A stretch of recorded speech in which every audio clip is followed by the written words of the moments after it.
Мінеки қадірменді көрермен, көптен күткен мінеки қонақтарымызда эфир төріне жетті. Өздеріңіз байқап отқандай, ұлттық нақышта бүгін әннен, күйден десек болады, күйден кереметтей тарту болмақ ерекше. Олай болса, келіп жеткен қонақтарымды таныстыруға рұқсат етіңіздер. Шакирзада Исламхан, Ақбаян Жұмас жас домбырашылар эфирға қош келдіңдер, қыздар. Көңіл күйлерің қалай? Бәрі жақсы, рахмет. Ал енді мінеки байқап отырмын, сұхбатты осы негізгі бөлімнен бастайықшы. Көріп тұрмын, ұлттық нақышта қолдан жасадыңыздар ма бұны? Иә, қолдан. Мән мағынасы неде? Мінеки қасында домбыраларыңыз тұр, сол туралы айта кетсеңіздер. Ең біріншіден айтып кетсек, ортеке бізде орындаушылық, қазақтың орындаушылық өнері, ол дәстүрлі екі ішекті домбырамен және осы мүсіннен жасалған тау ешкісін қолданылады ағаштан, және де жаңа түрі де бар, осы қазір айтатын боламыз. Осы жаңа түрі бізде бекітіліп, үстелдің үстіне орындаушының қолымен, саусақтармен бірнеше шек арқылы біріктіріледі. Жалпы бұл тақырып ортеке біздің ғылыми жобамызбен тікелей байланысты. Жалпы біздің ғылыми жобамыздың басты мақсаты ол бұл өнерді жандандыру. Себебі бұл өнер ерте кезден бастап танымал, бірақ та біздің ел арасында өз рөлін Қатты бір ауқымды емес, е? Маңызды. Ауқымды емес. Ал ғылыми жоба қайдан бастау болды? Неден туындаған ой? Содан бастайық сұхбат. Бастап өтсек, біз енді қазақпыз өзіміз, сол кішкентай кезімізден бастап біз осы қазақ мәдениетімен, мүддесімен таныспыз, және де көптеген теледидар арналарынан біз кішкентай кезінен көріп, осы жаңғырту дегенге ойға келдік. Және де біз Назарбаев мектебінде оқыған соң бізде ЮНЕСКО-ның бағдарламалары қазір өте танымал болып тұр. Сол себепті біз ЮНЕСКО-ның бағдарламасынан қарасақ, бұл бізде репрезентативтік тізіміне енгеніне мән бердік. Сол себепті оны қайттан жаңғыртуға, осы заманауи қоғамға қайттан ендіруге көздедік. Ал енді ғылыми жоба болғаннан кейін бұның бір маңызы болу керек. Және де ол қазіргі заманмен шамалы бір тоғысу керек. Ал қандай ерекшелік бар ғылыми жобаларыңызда? Жалпы айтып өткендей, біздің жобамыздың мақсаты ол ортекені жандандыру. Және оның жаңалығы біздің ғылыми жобамыздың ол қазіргі кездегі мектептердегі оқу бағдарламасына, мысалы домбыра үйірмесіне немесе Қазақстан тарих сабақтарына осы өнерді енгізу. Яғни өнер арқылы ертелі кезден бастап бұл ортеке қуыршақ биі тәрбиеде өте қатты қолданылған, және баланы домбыраға әкелу. Яғни осы үйірмеге, осы өнерге қызығушылығын тудыру деген мақсатымен қолданған. Және біз осы өнерді оқу бағдарламасына қайтадан қойғымыз келеді. Ал енді бұның қандай ерекшелігі бар? Мысалға, қарапайым домбырамен қалай үйренуге болады? Мысалға, домбырашы ортекені билете ала ма? Қарапайым домбырашы. Қарапайым домбырашы біріншіден мен ойымша жоқ, өйткені біз өзіміз қиыншылықтар тудырады оған, оны дұрыстап қою, орнату, байланыстыру өте қиын, және ортекенің дұрыс қозғалуына да ол мән беру керек осы домбырашы. Себебі сол себептен де қазіргі заманда бұл ортеке өнері танымал емес екен, сондай әлі жандандырылмағандық. Себебі әр домбырашы ортекеде ойнау барысында өз күйінің дұрыс ойналуына және ортекенің дұрыс қозғалуына мән беру керек. Бұл қиындау. Мынау енді көріп отырмын, жаңа өздеріңіз айта кеттіңіздер, жаңа форматта істелген, мынау ортеке. Екеуі де ма, немесе біреуі ма? Біреуі. Жалпы ортеке ағаштан жасалады. Біздің ғылыми жобамыздың жаңалығы бойынша біз жаңа бір түрін енгізгіміз келген еді. Сондықтан да эпоксидті смоланы жаңа материал эпоксидті смоладан жасады. Ол қалай жасалынады? Мысалға, қандай айырмашылығы бар? Айырмашылығы дыбысында. Қалай? Ритақты дыбысы ойнаған кезде ол басқаша кеңірек естілетін болады. Өйткені бұл пластиктің бір түрі. Міне, да кетсек. Мінеки. Енді эпоксидті смоланы тыңдап кетсек. Тартып көріңдерші? Көрейік. дыбысында бір сыңғырлық байқалады, Иә, сол ба. ағаштан қарағанда. Иә. Ал не себепті бұндай шешімге қабылдандыңдар? Не себепті бір эпоксидті смоладан сендер немесе басқа бір материалдан неге істемедіңдер? Себебі эпоксидный смола жалпы қазіргі заманда дамыған материал болып табылады. Көптеген зергерлік бұйымдарда жасалған, мысалы, стөлдер де қазір кезде жасайды эпоксидный смоладан. Және шынымен де эпоксидный смоладан ортекені жасау біраз қиыншылықтар тудырды. Себебі арнайы молд болған жоқ. Біз молдты өзіміз пластиктен, силиконнан жасадық. Біздің яғни ағаштан жасалған ортекені қолданып молд жасадық. Сол молдқа эпоксидный смоланы құйып, осы фигураны шығардық. Бірден шыққан жоқ. Яғни кейбір бөліктерін қайтадан істеуге мәжбүр болдық. Қанша уақытта істедіңдер? Жалпы ең бірінші нұсқамызды ағаштан жасалған біз 2 аптадай уақыт істедік. Біздің мектептегі STEM арнайы кабинетінде ағаштан жасалған фигураларға байланысты техникалар бар, мысалы лазерлеу, кесу дегендей, сондықтан да 2 аптада уақыт кетті. Бірақ жалпы айтқанда басқа қазір 2-ші, 3-ші және ары қарай жасап отырған нұсқаларымызбен салыстырсақ, бірінші нұсқамыз жетілмеген деп айтуға болады.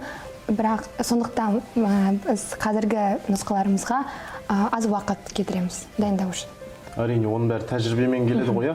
Жалпы өздерінің домбыраға, осы өнерге деген қызығушылықтары қалай пайда болды? Біз Шахерезада екеуміз бірінші сыныптан домбыра үйірмесіне барып жүрген болатынбыз. Сол домбыра үйірмесінде біз осы өнермен танысып, қалай ойнайтын қызығушылық бізде содан пайда болды, шабыт пайда болды содан. Жалпы өзімнің тарапынан айтсам, мектепте домбыра үйірмесі болды. Және қызығушылығым басталды деп айтсам да болады, себебі көптеген конкурстар болды, сайыстар болды, және біз басқа қалаларға да бардық. Сондықтан да домбырада айналысу менің өсуіме бірге келе жатқан бір өнер десек болады. Сондықтан да жалпы домбыра жаныма өте таныс келетін, жақын келетін шығармашылық. Ал енді бұны бір мынандай ортеке биін жайдан жай үйренбейсіздер ғой. Оған бір жетекші керек, ол саланы білетін жан керек. Сол қалай осы бір салаға келдіңіздер? Кімнің көмегімен? Жалпы біз Қазақстан тарихы пәнінен Арайлы Мамантаевнамен бірге осы жоспарды, ғылыми жобаны жүргізген болатынбыз. Ол бізге шығу осы кіріспе бөліміне көмектесті, біздің ортекемен ақпарат жинауға және де келесі үрдістерге көшуге де көмектескен болатын. Ал екінші жетекшіміз біздің Мархаба Дәулетжановна. Ол біз өнер пәнінен, яғни осы проектті толықтай жасау үшін, оны реализацияға көшу үшін бізге үлкен ауқымды көмек көрсеткен болатын. Өте бір мінекей көрініп тұр, бір еңбекті талап ететін жұмыс ретінде. Қашан қолға алдыңыздар, қалай келдіңіздер бұл неге осы ортеке өнеріне? Биші ортекеге қалай келдіңіздер дейікші? Нешінші сыныпта? Осы сыныпта, яғни 10-шы сыныпта, биыл май айында. Қыркүйек, жазда бастадық кішкене. Яғни айтып өткендей, біздің мектебімізде ЮНЕСКО тақырыбы өте ауқымды танымал. Және 2024 жылы ортеке өнері репрезентативтік емес салаға кірген болатын. Бізде және біздің жетекшілерімізде бұл жаңа өнер түрі, жаңа қуыршақ биі шынымен қызығушылық тудырды. Сондықтан біз өз зерттеуімізді бастадық. Алдағы уақытта қандай жоспарларыңыз бар осы бойынша? Алдағы уақытта бізде өте ауқымды жоспарларымыз бар. Ең қазіргі болашақтағы, жақын болашақта біз осы ортеке өнері туралы конкурс өткізейін деп отырмыз, сурет конкурсы. Барлық Назарбаев мектептері арасында. Назарбаев мектеп араларында. Ал енді зерттеу барысында, ғылыми жобаны қарау барысында облыста жалпы ортеке биі бар ма екен? Ортекені билете алатын жандар? Бар. Көптеген бізде атақты группалар бар, топтар бар. Олардың бірі Хасак этно группасы бар. Олар осы Алматы және басқа Қазақстан қалаларында өнер көрсетіп, олар жаттықтырған. Ортекеден басқа Таутекенің, Аюдың, Тиенің бейнелерін қолданған және домбырадан басқа қазақи аспаптарды қолданған. Ал енді мынан конструкциясына өзім қызығып отырмын. Тартқан кезде бір қарапайым тұрғыда бір ойыншық секілді болып көрінеді. Бірақ та оның өзінің орналасу, әрқайсысының бір домбыра шерткен кезде, домбыра тартқан кезде бір орналасу ритмі бар, иә? Қалай құрылады мынау жалпы? Тек қана бір аяқтарын, тұяқтарын денесімен бірге жабыстырып қоя салмайды ғой.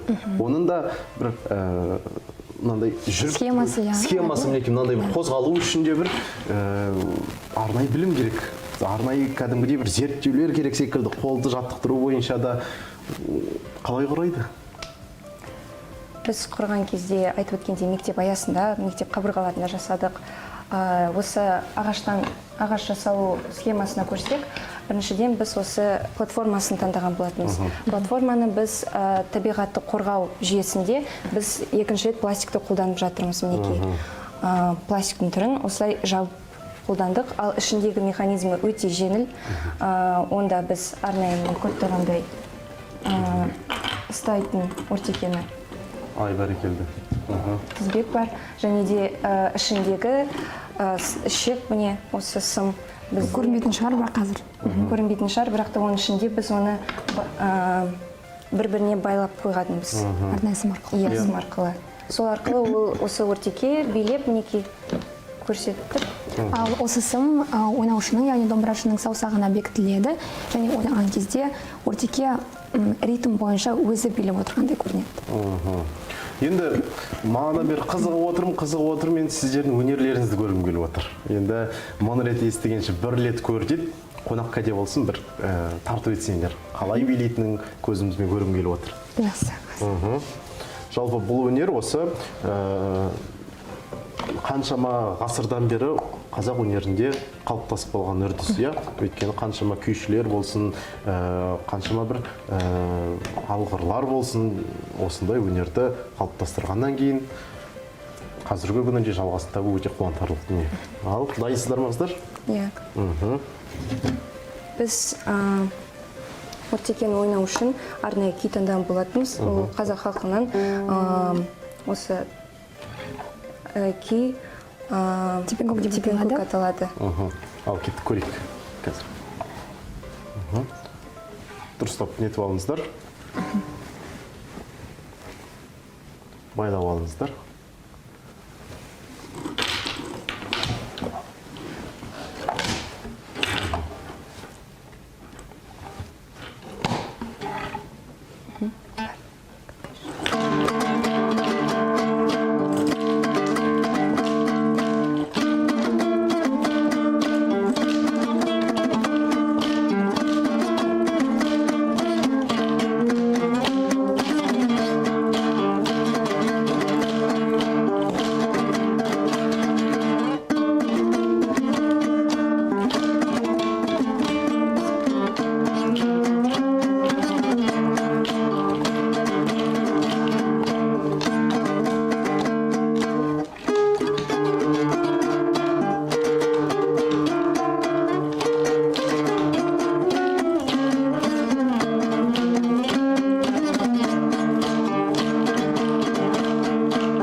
Бәрекелді. Маргарита, көрдің ба, қалай ортекелер билейтінін? Очень интересно, да, это наблюдать со стороны.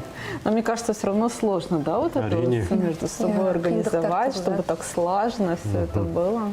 Жаңағы өздерін айтып кеткенде тек қана күйді орындау ғана емес, сонымен қатар ортекені де билетудің өзі бір іспен екі бір жұмысты атқарып жатқандайсыздар ғой. Айтқандайсыздар ғана емес, солай бар ғой. Сондықтан да жалпы енді осы ортекені билету үшін көріп тұрмын бір жорғалап баратқан секілді, жүріп баратқан секілді болады. Енді ары қарай да бір бұның бөлімдері бар ма? Мысалға жай деңгей, күрделі деңгей дейтін, немесе қарапайым барлығы бірдей ма? Жоқ, әрине күрделі басқа да деңгейлері бар. Яғни бір үстелде бізде қазір бір ортеке орналасқан, яғни бізде екі әртүрлі үстел. Сонымен қатар бір домбырашы екі немесе үш ортекені ойната алады. Яғни әртүрлі саусақтарына әртүрлі ортекені жалғау арқылы үш ортекені бір уақытта бір күйдің барысында ойната алады. Бірақ бұл шынымен де өте қиын. Ал енді қалай ойлайсыңдар, осы ортекеге деген қызығушылық алдағы уақытта жастар тарапынан бола ма, немесе бір күйшілер тарапынан, домбырашылар тарапынан болсын? Мен ойымша, біздің ойымша, иә, болады. Әлде қайда күшті күйшілер де болуы мүмкін шығар. Мүмкін осы ортеке өнері қайтадан жаңғыртып, біздің ұрпақтан ұрпаққа берілетін шығар. Себебі біз айтып өткендей оқу бағдарламаларына енгізгіміз келеді. Назарбаев зияткерлік мектебі арасында және де тіпті жай мектеп араларында да енгізуді жоспарлап жатырмыз. Сонымен қатар біз өзіміздің ғылыми жобамыздың барысында өте көп сауалнамалар, өте көп ойын-сауықтар жүргізген болатынбыз. Соның арасында біз мектебіміздің ең кішкентайлары 7-ші сыныптарға бұл өнерді көрсеттік. Оларға шынымен де өте қызықты болды.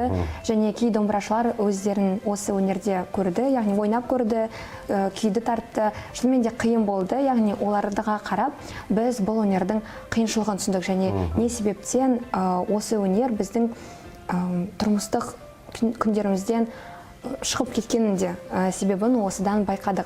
Сонымен қатар біздің мектеп оқушылары және мектеп мұғалімдері арасында сауалнама нәтижесі бойынша, мысалы 100% барлығы қызығушылық тудырды, яғни барлығына ұнады. Сондықтан да біздің ойымызша, егер де жаңғырту ары қарай дамыса, онда бұл өнер үлкен белестерге жете алады. Сонымен қатар біз осы қала ішінде де, қала адамдарының арасында да біз сұхбат жүргізген болатынбыз. Ең біріншіден біз осы өзіміз ойнап көрген күйлерімізді, қалай ортеке өнері, осы ортеке қуыршақ би қалай бізде ойнайтын біз біздің Қостанай қалалықтарға көрсеткен болатынбыз. Сол ең маған есімде қалғаны ол осы ортеке өнерін өзім балаларына қайтадан үйретуге де, оны жаңғыртуға көмектесетінін айтқан болатын, егер де осындай секциялар болса мектептерде. Сол себепті біз қаншалықты ортеке өнері маңызды екенін біз өз көзімізбен көріп тұрмыз. Ал енді мынау ғылыми жоба болғаннан кейін оны жан-жақты зерттейсіңдер, иә? Қалай пайда болған дүние, жалпы ғалымдар не дейді осы бойынша? Көптеген деректер бойынша ортеке өнерінің мағынасы да әртүрлі болып тұр. Ортеке өнері шаманизммен де байланысты және аңшылықпен де байланысқан болатын. Ол Қазақстанда 3000 жыл бұрын пайда болған болатын. Және де өзінің ортеке сөзі қандай мағына десек, ор деген сөз осы ор қазып жатқандай болады таутекенің. Ал таутеке сол кезде ол қашып жатқандай бейнесін осы қолөнершілер жасап, мінеки балаларға қызығушылық тудыру үшін және де аңшыларға бір әсер болу үшін оларға ойын-сауық ретінде. Иә, ойын-сауық мотивация ретінде осы үйлерге тамақ әкелу ретінде солай жасаған болатын. Ой, негізгі маңызы ғылым заманнан бастап келе жатқан дүние екен ғой. Бұл әртүрлі. Енді бұл жалпы өзі ұлттық өнер қазақтың ғана өнері ма, немесе барша түркі тілдес елдердікі ма? Түркі елдес араларында бар, тіпті Беларусь елінде де бар. Иә, оның аты басқаша да айтады екен. Және де қырғыздарда оны жай ғана теке дейді екен. Және де Қарақалпақ араларында да кең таралған бізде ол осы ортеке өнері. Барлығының конструкциясы бір ма, немесе ерекшеліктері бар ма? Иә, ерекшеліктері бар. Қандай? Ерекшеліктері бар, себебі аттарына байланысты кішкене басқаша жануарлар бейнесі қолданылады. Себебі әр мемлекеттің территориясына байланысты бір билік ретінде, билік символы ретінде алынатын жануар бейнеленеді. Соған байланысты өзгерістер. Өзгерістері бар. Мысалға, бізде таутеке болса, кеулерінде аю да болуы мүмкін. Сол себептен де Құрманғазы атақты біздің күйшіміз осы көптеген күйлер жырлаған болатын. Олардың бірі Ақсақ киік деген, және Ақсақ құлан немесе Ақсақ аю деген күйлерді көп тараған. Сол үшін осы ортеке басқа елдерде де бар екенін дәлел. Ал енді жалпы өздеріне, жақындарына ең алғаш көрсеткен кезде қалай болды? Немесе айтқан кезде, мінекей ортеке ғылыми жобасын қорғап жатырмыз ортеке биі бойынша деген секілді қандай бір таңданыс болды ма? Жалпы ата-әжелер арасында, мысалы үлкен кісілер арасында бұл өнер таныс болып саналады, себебі олар айтқандай теледидардан көрген болатын, және ертеде домбырашылардың, мысалы, домбыра жетекшілерінде көрген болатын, және бұл нәрсе олардың көздерінде өте көп уақыт көрінбеген болғандықтан өте қызықты. Ал басқа отбасы мүшелеріне келсек, ойнаған кезде жалпы адамдар арасында бұл өте қызық, шынымен де оң әсер береді, яғни адамдар күле бастайды, бұл өнерге қызығушылығын тудырады, яғни бұл қалай жұмыс істейтін, бұл механизм қалай жұмыс істейді деген сұрақ өте жиі кездеседі. Яғни ұлттық өнер қайтадан ұлықталып жатыр десек болады. Именно әсіресе осы бір ортеке биі. Жалпы енді өздеріңізге жалпы бұдан басқа да нелерді қалыптастыру ойда бар ма? Тек қана ортекемен шектелмей, басқа бір күрделірек күйді орындау деген секілді, әрі қарай бәрі жақсы болып жатса, игеріп жатсаңыздар. Енді игеріп жатсыздар ғой, қазіргі таңда көріп отырмыз. Алдағы уақытта бәлкім жаңағы өздеріңіз айтып кеткендей 2-3 ортекені билету бойынша жалпы қандай қасиеттер керек оған? Өйткені қарап отырмын, тек қана домбыра тартып емес, сонымен қатар ортекені қарап отырасыздар. Сол бойынша. Мен ойымша бізге қазір шеберлік жетіспей тұр. Біз домбыра ойнағанмен осы ортекені ойнау үшін, оны билету үшін бізге бір шеберлік қажет деген ойдамын.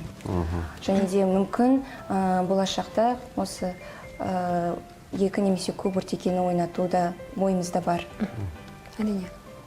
Ал енді бұған не көріп отырмын, шеберлік керек. Сонымен қатар жетекшілеріңіз туралы айта кетіңіздерші. Қалай дайындық барысы өтті? Мынаны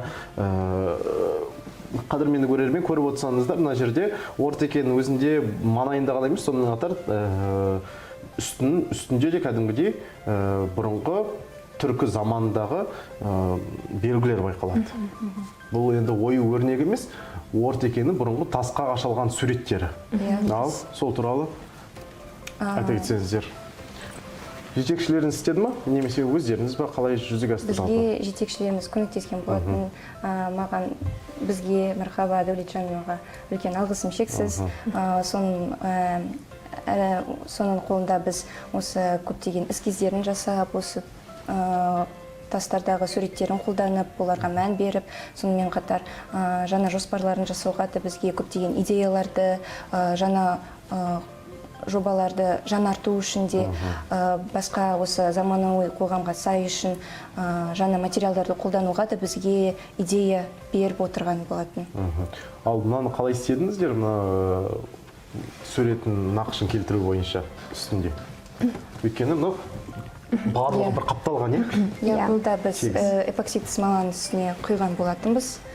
Және де бұл бізде ортеке ерекше болып тұр, себебі бұл бізде трансформер ортеке болып табылады. Ол шешіледі, Шахерезада көрсетіп жүрсе.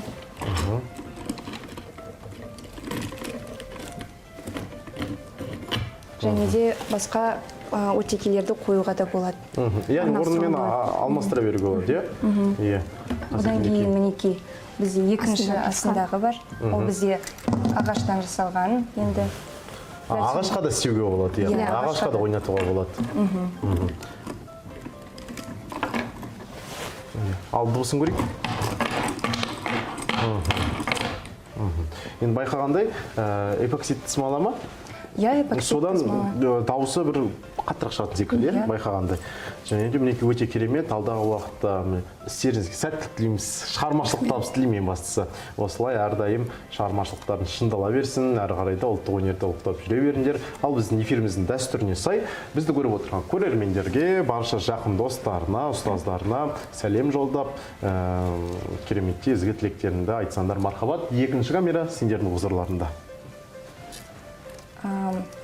Осы ғылыми жобаны жасау үшін реализациясына мен өзімнің жетекшілеріме алғысым шексіз, және де мен отбасымның анама да үлкен алғысым бар.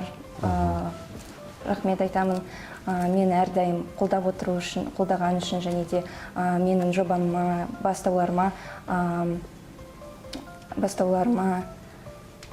қолдау көрсеткеніңізге үлкен алғысым шексіз бәріне де.